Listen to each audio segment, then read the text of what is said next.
Jazz a-t-elle été trompée par Laurent? La semaine dernière, souviens-toi, l'influenceuse avait posté des stories assez énigmatiques qui avaient inquiété ses fans. Alors, si on pensait peut-être que Jazz avait été victime d'une fausse couche, elle a dévoilé une vidéo où elle annonce que le 4e enfant qu'elle attend se porte bien. J'ai découvert que je portais un enfant, mais je ne savais pas si je portais une fille ou un garçon. Mon cœur de maman souhaiterait une princesse, je veux même l'appeler Love.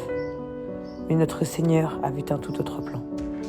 Un garçon, un fils, le 3e de notre tribu. Mais alors, à quoi peuvent bien faire référence les différents messages concernant la mauvaise nouvelle dont elle parle? Le blogueur Warwekos a fait des révélations très inattendues. Il a dévoilé en story qu'une TikTokeuse née à Londres a partagé une story snap en direct de Dubaï. Et sur cette photo, on peut apercevoir la Bugatti Chiron de Laurent avec le mot cheater tagué en gros sur le devant de la voiture. Alors, ce mot peut avoir deux significations. Soit tricheur, et cela peut être une référence aux différentes arnaques promues par l'influenceur, ou bien infidèle, et cela pourrait signifier que Laurent aurait trompé Jazz. En tout cas, l'influenceuse pourrait bientôt s'exprimer sur son mal-être. Bastos s'attaque à Simon Castaldi. On le sait, le youtubeur ne porte pas trop le fils de Benjamin Castaldi dans son cœur. Et lors d'une interview chez Jordan Deluxe, il n'a pas hésité à lui lâcher une petite pique et à son papa aussi. Il est comme son papa, il est pas fut-fut.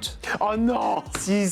Ça, c'est pas. Mais pourquoi Non, mais vous c'est dites ça? vrai. Parce que le père, franchement, je l'ai reçu. Il est Benjamin pas fut. Ah, si, Benjamin Maintenant, Castaldi. pour en être où il en est aujourd'hui, Non, mais si, c'est bien. Financièrement, dans sa vie. Financièrement, c'est notre histoire. À un Mais moment donné, franchement, non, là, je prends sa défense. mais je sais que tu vas prendre sa défense, c'est pas grave, je l'assume pleinement. Un gros tacle à la famille Castaldi qui n'a pas manqué de faire réagir l'ancien présentateur de Secret Story. Il a répondu en story Instagram: pas fut-fut, un célèbre candidat de télé-réalité s'en prend à lui et son fils. Quand le camembert dit au Roquefort tu pues, il a pas l'air d'avoir trop kiffé Benjamin. Benoît Dubois jugé trop gay pour Secret Story. Samedi, lors de TPMP People, le vainqueur de la 4e saison a fait des révélations étonnantes. Il a expliqué avoir été victime de discrimination de la part de TF1 à cause de sa sexualité. Quand Endemol a proposé mon projet, mon profil, TF1 a dit non, on veut pas, c'est trop une folasse, il est trop gay. À quel moment on peut dire à quelqu'un il est trop folle, il est trop gay, il est trop lui? Et il continue en expliquant que TF1 a même tenté de l'écarter du casting en organisant plutôt un vote du public pour décider qui pourrait intégrer l'aventure. Ils ont créé un jeu 72 heures